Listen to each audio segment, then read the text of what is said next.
All right, y'all. So today we're going to keep expanding on what we've been doing with logs, and we're going to introduce what we call properties of logarithms. Properties of logarithms are going to let us start to solve a little more advanced, a little more complicated logarithmic expressions, and eventually work our way all the way up to logarithmic equations. So we know our properties of exponents. We've done those before. I've included them down here on the bottom left of the page, just in case you forgot them. Okay. But we're also going to talk about some of our properties of logarithms. And our properties of logarithms are really just the inverse operations to a lot of our properties of exponents.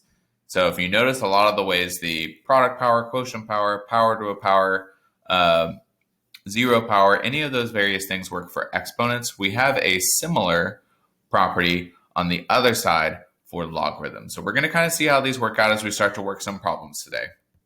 So let's get started by looking at number one. Okay. And I'm going to ignore the top, and we're just going to talk through it here for a little bit. So number one, we have the log base 4 of 32. And if you remember from our last set of notes, we always want to work with what exponent would raise a base of 4 to 32. Well, you might think in your brain, well, 4 squared is 16 and 4 cubed is 64. So there's not an exponent that could raise 4 to a power of 32. Well, there is. It might just not be a whole number. It might be a fraction. It might be a decimal. So we're going to have to get a little bit more creative on how we can solve this, because this one's not going to be so easy to do just some mental math in our head. So what I'm going to do is I'm going to add in setting this equation to x. Okay, so if we set it equal to x, I can go ahead and convert this from a logarithm into an exponent. It's going to make our lives a little bit easier. So 4 is going to move over via the hook method, x is going to move up, and log is going to get canceled out. So this will become 32 is equal to 4 to the power of x. So not necessarily helpful yet, but I can convert both of these again into bases that I can work with. And what I mean by bases that I can work with is I want the bases to be the same.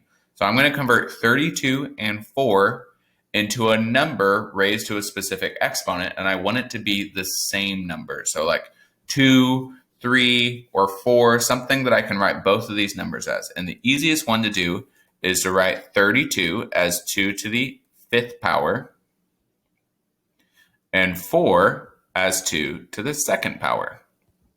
And you might be wondering, why are we doing this? Why is this helpful? I don't get this. Okay, well, you're going to see it here in just a second. So this 2 squared to the x, that is a power to a power, so I can use one of my exponent properties to simplify this. So it becomes 2 to the 5th is equal to 2 to the 2x. And then on both sides, notice how I have a base of 2 and I have a base of 2. If I have the same base on both sides, shouldn't my exponents be equal to each other? They should. So what I can do is I can cancel out these bases and just set the exponent equal to each other. So 5 is equal to 2x. And then from here, it's a fairly simple problem to solve. All I have to do is divide both sides by 2. And so I get x is equal to 5 halves.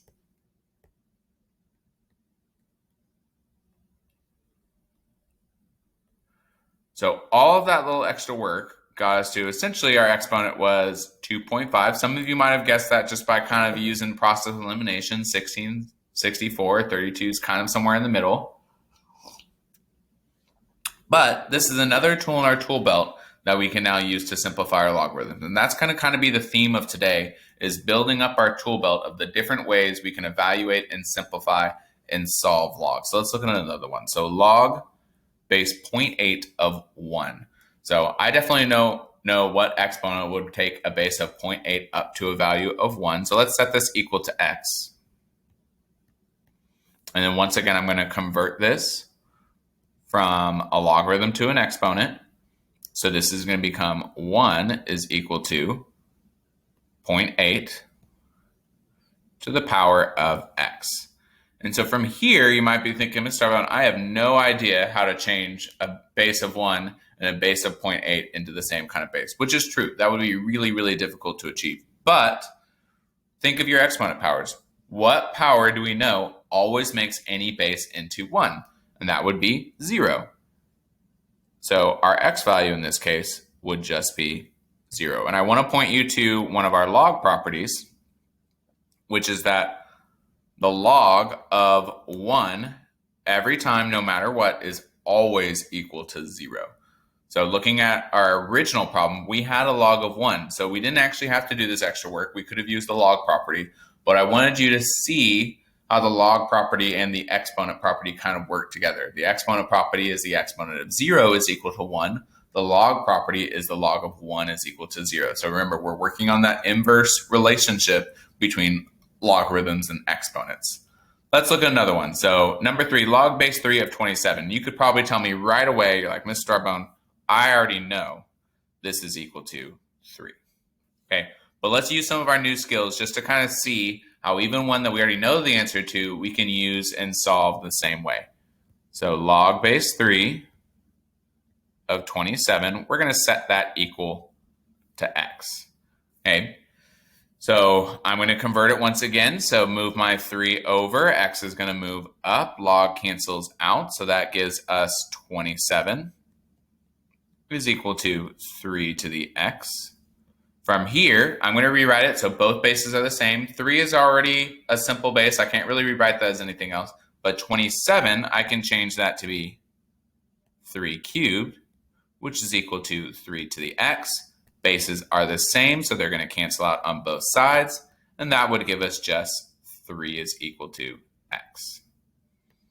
So even ones that we've already been able to kind of solve with our log question that are pretty basic, we can always still solve them by setting them equal to x. So it's a nice little tool to have. Let's look at one that's maybe a little bit different. It's probably going to throw you for a loop, but we're going to talk about it. So number 4, we have 7 raised to the power of log base 7 of 12. So once again, to help us out, I'm going to go ahead and start by setting this equal to x. Okay, and it's a little hard to see, but in this one, this is actually an exponent. It's a base of 7 raised to a power of log base 7 of 12. So in this case, I'm going to convert it from exponential form to logarithmic form. So I'm going to take this base of 7 and I'm going to move it over to the other side to become a base of a log on my x. And then my exponent, which just so happens to have a log in it, is going to come down. So our new equation will be log base 7 of 12 is equal to log base 7 of x. And then just like my exponent ones where I had the same exponential base on both sides, here I have the same logarithmic base on both sides. So by the same idea, I can set the insides of both of these logarithms equal to each other and essentially cancel out those logs, which means I would just get 12 is equal to x. Of course, if I had something a little bit more going on with x, then I could solve that as well.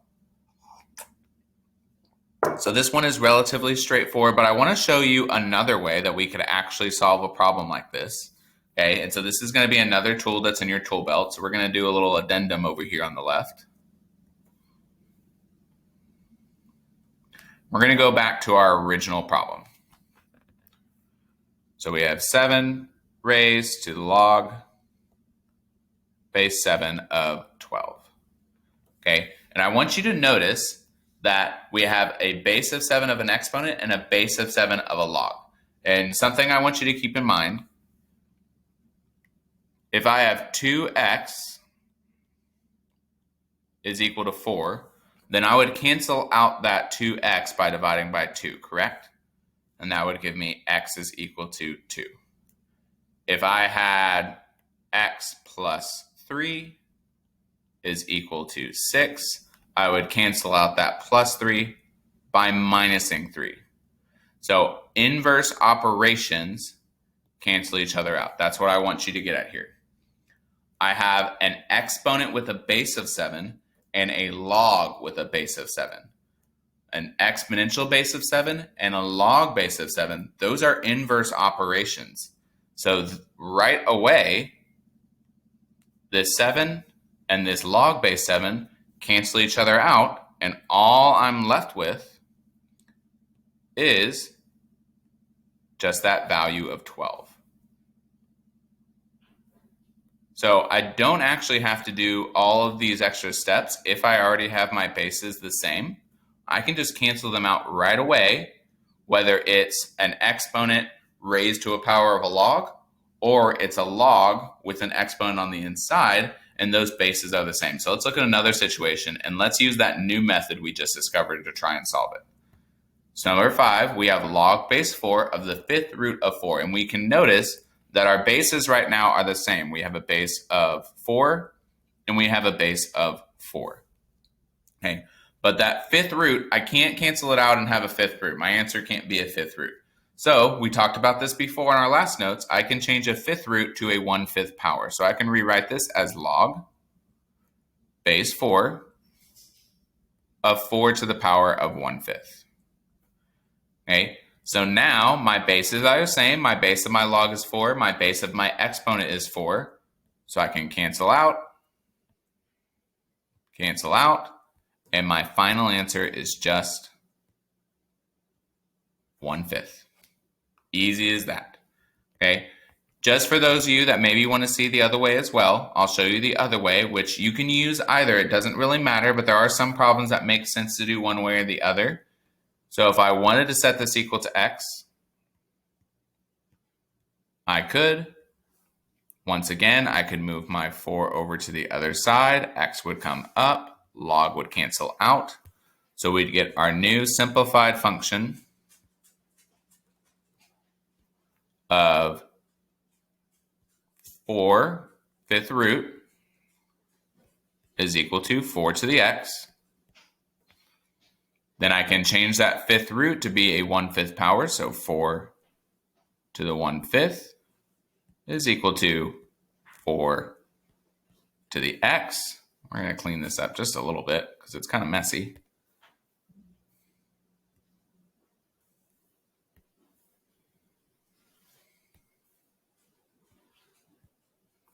And then bases are the same on both sides. So cancel out the 4, cancel out the 4, and we would get 1/5 is equal to x. Okay, so nothing too crazy. I can use either method. Does not matter which one you decide to use. They would both work in these problems. Remember, I just want to see that your thought process is happening through.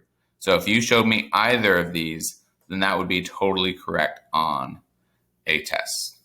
And of course, I'm spending way too much time trying to make this look good.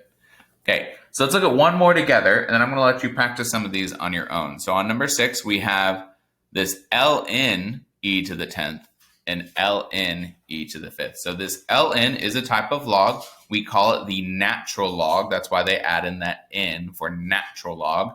And with natural log, you'll notice there's not a base written there. But that's because mathematicians are lazy, and they assume that once you've converted it and written it as an ln, as a natural log, everyone in the world should know what the base is. So we're going to go ahead and add it in to make our job a little bit easier today. The base of a natural log is always a base of e. And e is the natural number. So it's about 2.71 and a bunch of other decimal places. It's called the natural number because it occurs naturally in nature. There's a lot of things in nature that use the natural number to kind of govern their growth and their population decay and all that kind of different stuff.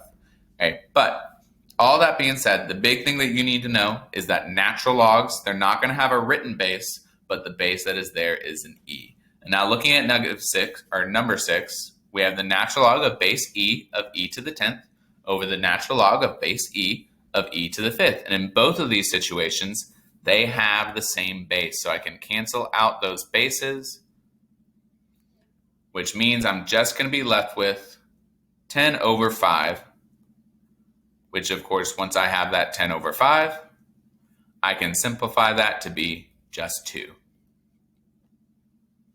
So some of these log problems, once you can cancel out the bases, once you kind of made that connection, they're actually really easy. This one would be pretty difficult to solve by just setting it equal to x. So the canceling out the bases is a really good extra tool to have in your tool belt.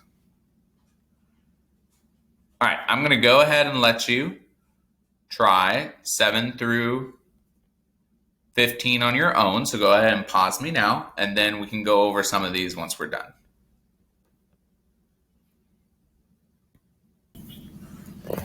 All right, y'all, so let's talk about a couple of these. So number 7, we have log base 10 of 1,000. So 10 to the third would be equal to 1,000. I tried to kind of show a myriad of different methods on each of these so you could see how different ones might work and might be a little bit more effective. So you could also set it equal to x. You get 1,000 is equal to 10 to the x. 10 to the third is equal to 10 to the x. So x is equal to 3. Number 8, we get log base 5 of 1. We already know if we use our log property that the log of 1 is equal to 0, but I wanted to show you the work anyway. So set it equal to x. Move that base of 5 over. 1 is equal to 5 to the x. And we know anything to a 0 power would be equal to 1.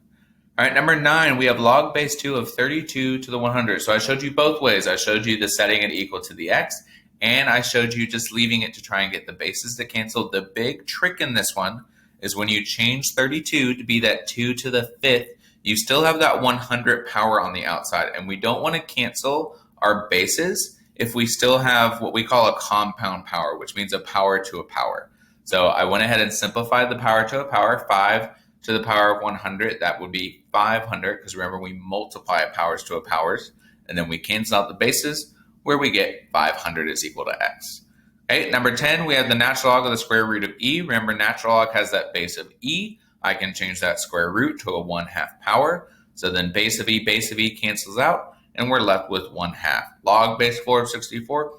We've done this one before, y'all. We already know log base 4 of 64 is equal to 3. But of course, we can do a little extra work just to show it. So 64 is equal to 4 to the third. So log base 4 and 4 to the third, those 4's cancel out, which is equal to 3. Log base 5 of 1 over 125. You can probably do this one too. It is equal to -3. But of course, we can do that step-by-step work to get that base of 5 and get those same bases to cancel out.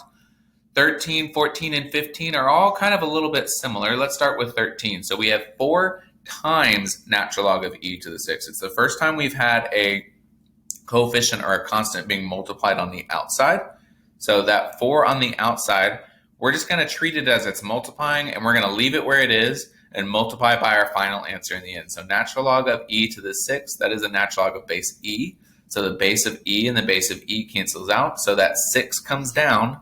We still have that multiply 4 in the front, so 4 times 6 would be equal to 24. 14, we have 6 raised to the power of log base 6 of 18. Base 6 and base 6 are the same, so we can cancel those out, and then we're left with just 18. If you want to, you can set it equal to x and solve 14 just like we solved 4 up above, but you don't have to. I think that just canceling out the base is a little bit simpler. 15, very similar to 13. It's got that 5 multiplied out in the front. It is a log base 5 of the 5th root of 5. But before I can cancel out those bases, I have to change that 5th root to a 1/5 power. So 5 log base 5 of 5 to the 1/5. Then that base 5 and base 5 cancels out. We're left with the 5 multiplied in the front and the 1/5 that comes down. 5 times 1/5 does equal to just 1. So all of these, y'all, they kind of got little tricks and different things to them, but I tried to show a variety so you could kind of get used to all of them. And now we're going to move on to really full gear into applying our properties of logarithms. So we got the basics down, but now we want to be able to really do what we call expanding and condensing logarithms. And while we're expanding and condensing logarithms, y'all, you might be a little bit confused. You might be wondering, like, what's the purpose of this? Why are we doing this? Well, the reason we practice expanding and condensing logs is to really help us be prepared for solving logarithms in the long run. That's where the expansion and the condensing really makes sense. But let's look at condensing a logarithm. So we have 16 log base 3 of 10 minus log base 3 of 5. And I want to condense the logarithm. Condensing the logarithm means to condense multiple logarithms into one single logarithm where everything is on the inside of that log. Okay, and I'm going to do this by using my log powers. So just like with exponent properties, log properties work if your log has the same base. So in this case, we have log base 3 and log base 3, which are the same. And if you notice, the two logs are being subtracted. So I look up here at my log properties, and my quotient property of logarithms says that if I have two logs that are being subtracted, log base b of m minus log base b of n, I can combine it into a single logarithm with the inside of those logs being divided. So let's go back to our example. So we have the same base and we have two logs that are being subtracted. And notice how I don't have any numbers on the outside of my logs. I don't want to have any numbers on the outside. I want to just have log and log. So using my properties of logarithms, log base 3 of 10 minus log base 3 of 5 would be equal to a single log base 3 of 10 divided by 5. Okay, and of course, if I wanted to, I could simplify that a little bit further. So 10 divided by 5 would be equal to 2. So I could write this as log base 3 of 2. And so that's really the goal. So I went from two separate logarithms to one single logarithm. So I'm condensing. I'm trying to get my logs as small as possible as I move them together. So let's look at another example. We're going to look at 17. So 17, I have 1/3 times the natural log of x plus 2 minus the natural log of x. And we've talked about this before, but natural logs do all have the base of e. So since both of these are natural log, they do have the base. And right now I'm subtracting, so you might be like, Mr. Arbonne, let's go. Let's make them into division on the inside. But we have to wait, because if you notice, we have this 1/3 in front. And I can't apply my quotient or product log properties if I have any number being multiplied out front of the logarithm. So we need to go back up to our properties and see what we can do with numbers that are being multiplied in the front.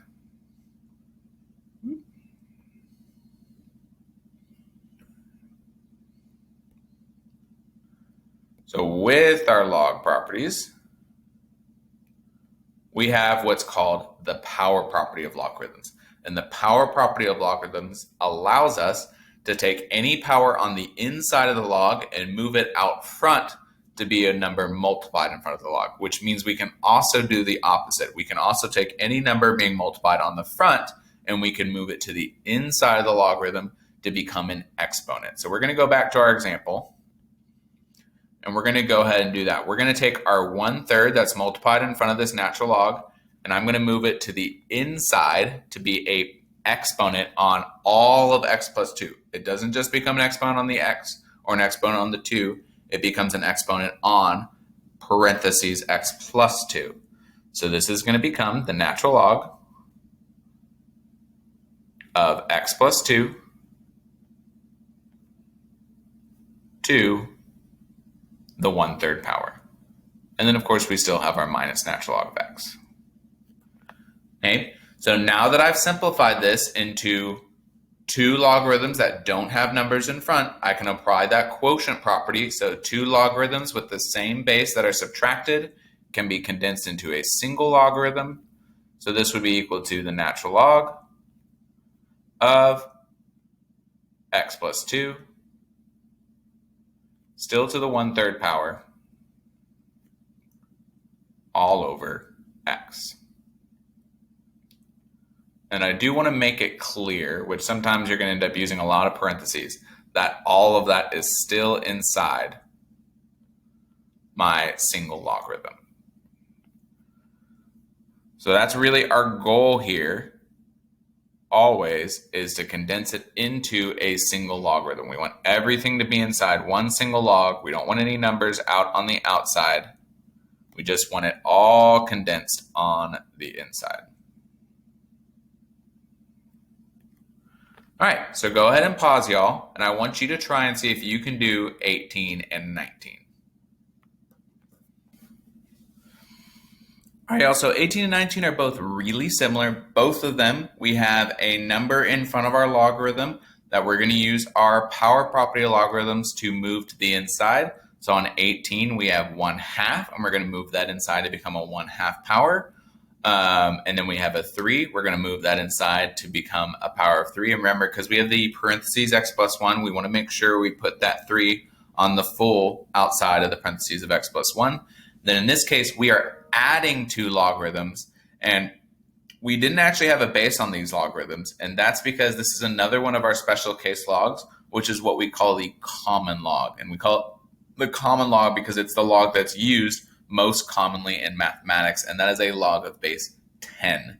So once again, mathematicians got lazy and they don't always write the base for the common log.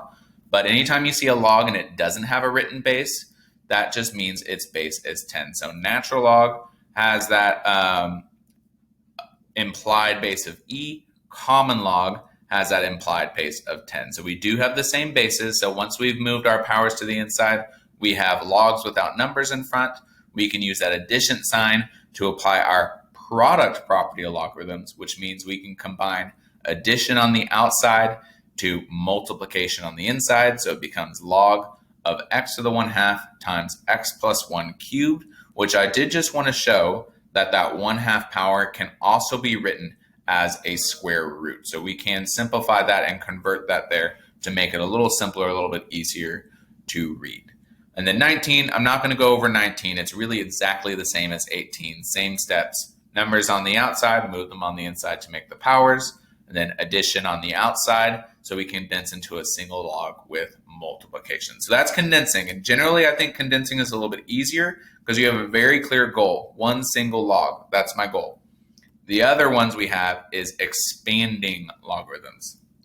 So with expanding logarithms, we have to think about what's happening on the inside of the log and how we could pull apart and separate out that logarithm. So let's look at an example like number 20. So number 20, we have log base 4 of 5 times x cubed times y. So right now on the inside, 5 times x cubed times y. So there's multiplication going on the inside. And with multiplication, we can split it into separate logs that are being added.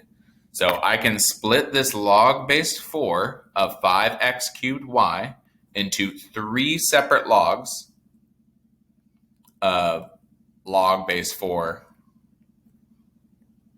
of 5 plus log base 4 of x cubed plus log base 4 of y. So I've taken this one single log of base 4 and I've split it into 3 separate logs because of my 3 separate terms, 5x cubed and y, that are all being multiplied on the inside. Now you might think, well, it's separated. I have these separate logs. I've expanded, but you always want to go back and check, is there anything extra I can do? And the extra that I can still do is I have this cubed right here. And we talked about this before. We can move numbers multiplying on the outside inside to become a power, which means we can take powers and we can move them to the outside to become a number multiplied on the outside.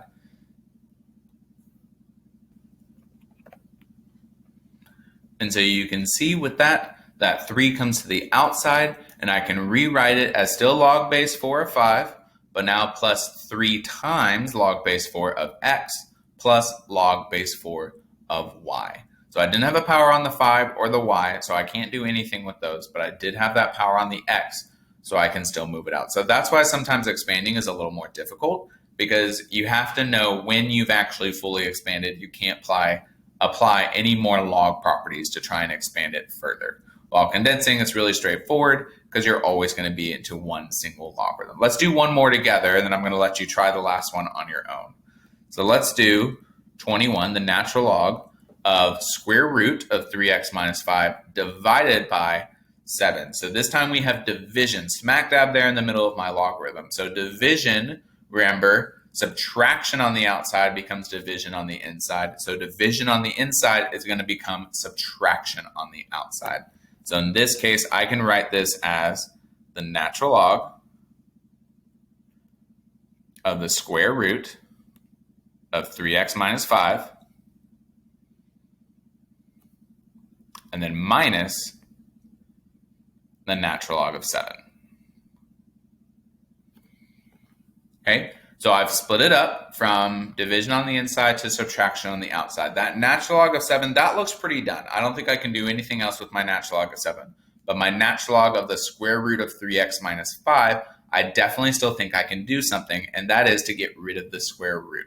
And first and foremost, to be able to get rid of the square root, I have to change it to an exponent. And remember, any radicals, any roots can be changed to a fractional power. This is a square root, so I can change it to be an exponent of 1/2. So instead of the square root, I can change this to be natural log, parentheses, 3x minus 5 to the power of 1/2. And my pen's not cooperating with me anymore. And of course, that's still minus natural log of 7.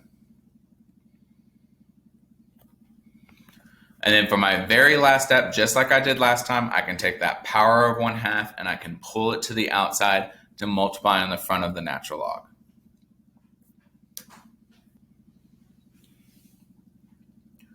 So from here, I get 1/2 times the natural log of 3x minus 5, and then minus that natural log of 7. So this is fully expanded, and you might be thinking in your head, well, Mr. Arbone, that 3x minus 5, can I like split that into more natural logs? And the answer is no, because 3x minus 5, the subtraction is happening on the inside of the logarithm. So remember, division on the inside can become subtraction on the outside, but subtraction on the outside and the inside can't become division. Okay, the property doesn't work that way. So we are done. We can't work this one anymore. So go ahead and pause the video, y'all, and go ahead and try 22 on your own.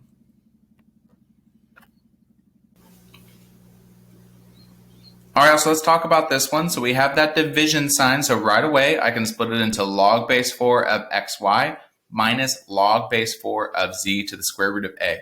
And this is the only spot where you might make a mistake in expanding. When you split a division sign with a negative and you have multiple things inside that you might end up splitting into multiple logs, make sure you put a set of parentheses, because when I split in that next step, log base 4 of x times y would become log base 4 of x plus log base 4 of y minus that log base 4 of z times square root of a. That's going to split into 2 logs, but because they're both being subtracted, I need to make sure they both get that subtraction sign. So minus log base 4 of z minus log base 4 of a, and I went ahead and changed it to an a to the 1/2 because I know I'm going to want to bring that 1/2 out. So my final answer is y is equal to log base 4 of x plus log base 4 of y minus log base 4 of z minus 1/2 log base 4 of a.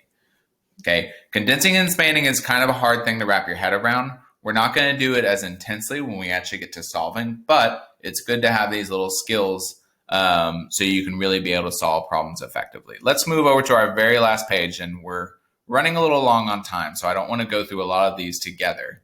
Okay, but all we're doing now is we're going into a problem. We got an f of x, we have an x, so we have a y and an x, and we're going to actually be evaluating this. So I'm going to give you a value of x, and we're going to evaluate this just like we would anything else. So like on 25, I have f of x is equal to log base 4 of 61 plus x, and I want to know what the value of the function is when x is equal to 3. So if I plug in 3, f of 3 is equal to log base 4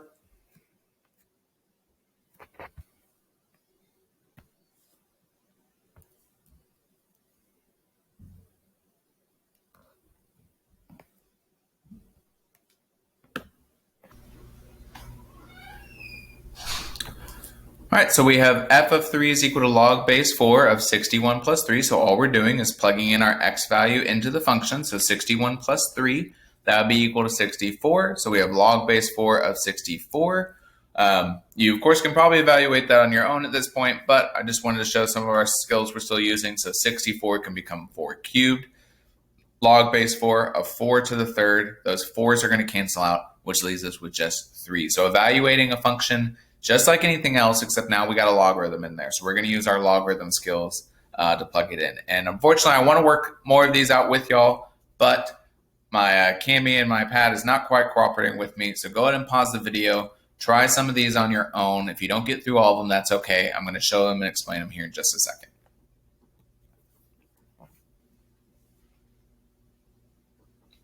All right, y'all. So let's go ahead and talk through a couple of these.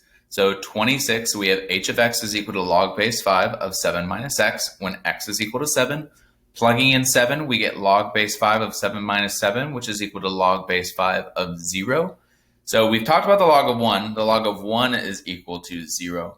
But the log of 0, so what exponent could take a base of 5 to a value of 0? Well, there's no exponent that could multiply to make a number into 0. So actually, a log of 0 is always undefined. So h of 7 would just be equal to undefined. 27, we have g of x is equal to log of 100 over x. So remember, this is a common log because there's no base written there, so it is base 10. So plugging in 10, we get log of 100 over 10. 100 divided by 10 is 10. So then it is log base 10 of 10, and 10 is the same as 10 to the first. So canceling out the bases, the 10 and the 10, I'm left with just 1 on 27. 28, we have 4 times log base 3 of parentheses 3x plus 42 over 4 when x is equal to negative 2. So this one's quite step heavy, but it's just step by step. So plugging in the negative 2, 3 times negative 2 gives us negative 6. Negative 6 plus 42 is equal to 36. 36 divided by 4 is equal to 9. We can change that 9 to be 3 squared. So then that log base 3 and that 3 squared, the 3's cancel out. So we get 4 times 2, and that would be equal to 8. And then last but not least, 29, we have m of x is equal to e to the natural log of x minus 4 when x is equal to negative 3. So plugging in negative 3, we get negative 3 minus 4, which is negative 7. That natural log has a base of e, so e's and e's cancel out, and we're left with just negative 7, y'all. So I know this was a lot, but I really hope you're starting to get the hang of these log skills. We're really starting to put them together, and our next set of notes is going to be really intensive on solving those log equations, which a lot of it you might already know with some of the skills that we've been using so far. All right, thank y'all.